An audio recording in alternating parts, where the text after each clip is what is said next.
Hey, bozo! Yeah, that's right, I'm talking to you. Listen, I got a job for you.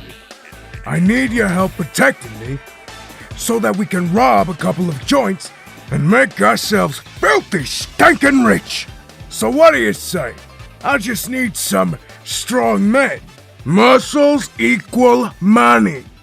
Excuse me, meatball. I need these men more than you do. After all, I'm the VIP. Who's the short stack? Why don't you go get stabbed somewhere else? I'm the VIP. Oh. If you want to get rich, come find me. Animators made T look excited in Mobster trailer, so it must be in game. So it looks like we have a new fan-made character for TF2. However, this isn't the first time someone wanted to revive the scrapped VIP game mode that Valve dropped in favor of payload. Instead of escorting a bomb to the end of a map, you instead need to escort the civilian to his car to escape, or escort the mobster so that he can steal whatever to get rich. Now here's my question. Who is the better character? What group of developers made the most fun mode? What's the difference between the civilian's needs versus the mobster's wants? Oh God! Kinda like how I need you to leave a like on the video. That would really help me out, as I like having kneecaps. Let's dissect their characters first. The mobster is like the mercenaries. He is looking to get rich, even if he must get blood on his hands. He is willing to lead the charge against Red Team with his own tools. He is really living up to his name by leading a mob. However, it is a little confusing as to why the mobster is affiliated with Blue Team. This is my understanding of the companies, but Red and Blue, the companies, are looking to defend, take, or destroy territory. How did this fat chode become affiliated with the administrator or Plutarch? If either one of them wanted the mercenaries to rob a bank, steal a jewel, wine, or secure a weapons depot, why would this mobster need to be involved? Why is the Blue Company looking to get this guy rich? It feels like this guy grabbed the mercenaries and ignored their original boss. Some extra lore would be nice to have about this guy, though one piece of info doesn't make much sense about one of his maps. Somewhere deep in the jungle, an idol holds a jewel that would make even the Mann brothers jealous. Assist him in his expedition to snatch the treasure out of Red's hands. I'm sure Redmond Man is so jealous at the fact that this jewel is in his own hands. That's just a small nitpick though. Let me know if you think I'm being a dumbass. However, a dummy like me would know that a mobster would have some type of family or ties with other criminals. I mean, come on! He's Italian! Appreciate it. Why would this guy on his lonesome be away from his family to be with Blue Team, while the mobster is using the prospect of money to strengthen his new family? The civilian, Orson Jenkins, has burned all sense of friendships in favor of growing his wealth. No. Seriously, in his Wikipedia page, he has no friends. He must now use his wealth to buy the support of his team, or rather, his bodyguards. Yes? Mr. Jenkins has sought out the Blue Company to organize a protection plan, as his wealth did not come easily. Tedious. I'm sure he did something to outcompete the other oil businesses where they want him dead. No. Why else would he have $150 million ready to pay to Blue Team for his safety? His affiliation with Blue Team would obviously result in Red Team developing an assassination plan. Am I allowed to say that? His title of being an oil baron makes sense as to why he's involved with Blue Team on a bigger level. He is worth something. Good. He offers something up front that the mobster cannot. Money and connections. Instead of needing to commit petty crimes, Mr. Jenkins has both power and wealth. Assets that Blue does not want to lose if he dies. The mercenaries know this. As much as Mr. Jenkins is a dickhead to them, the mercenaries cannot do anything about it. Especially Heavy, even when the civilian is slightly racist. Everyone put the blame on Heavy. Russians are tax deductible. The Americans are spy. I suspected as much. Either they protect his life, or they lose theirs. Not by the hands of their enemies, but by the hands of their employers. Imagine having to protect a rich manlet that does not know how to fire a gun while getting paid pennies for your blood loss. Sorry for getting political.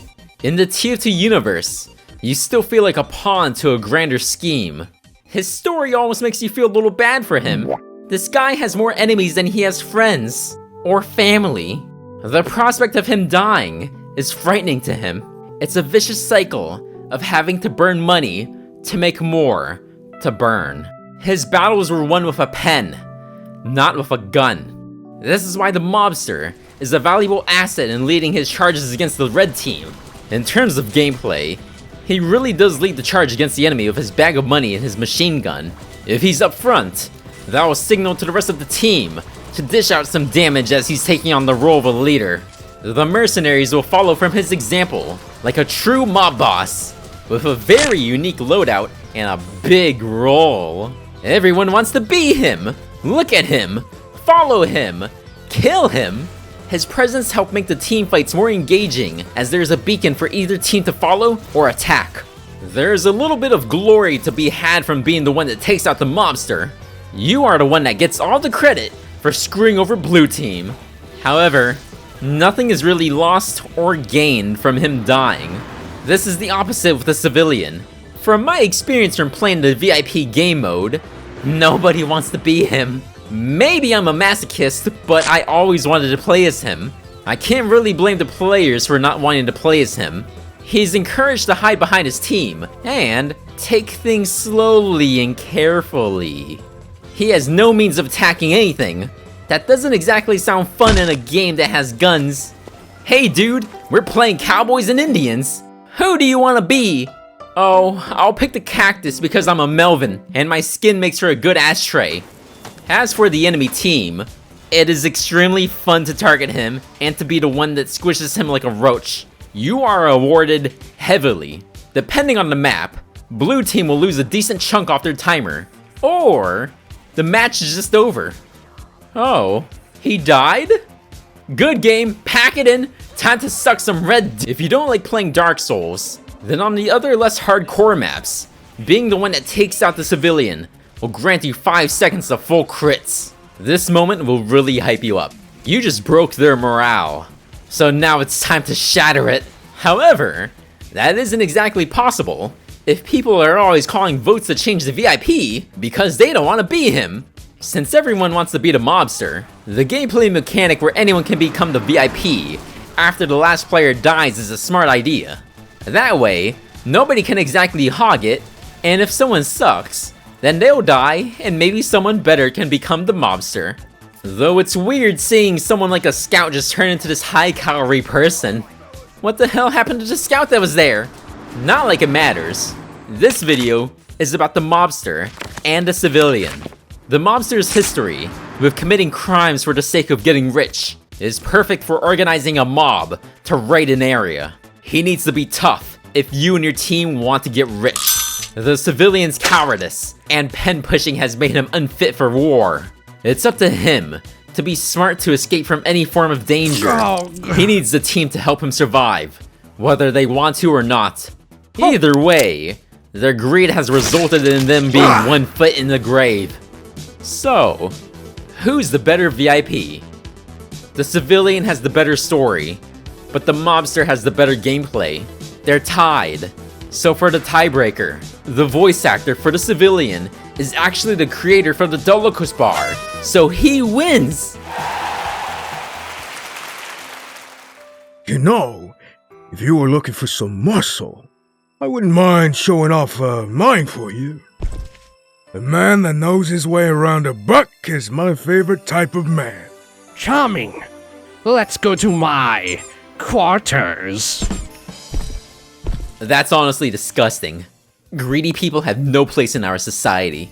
On a more serious note, if the Mobster VIP mode gets added in, it's basically a glorified attack and defend map if blue team isn't punished harshly for letting the Mobster die. If it gets added to the game, would it get thrown into the alternate game modes category where nobody will play it? Or will it be put in the attack defense category? Also, the Mobster has some broken animations, so I hope they at least polish it up in time.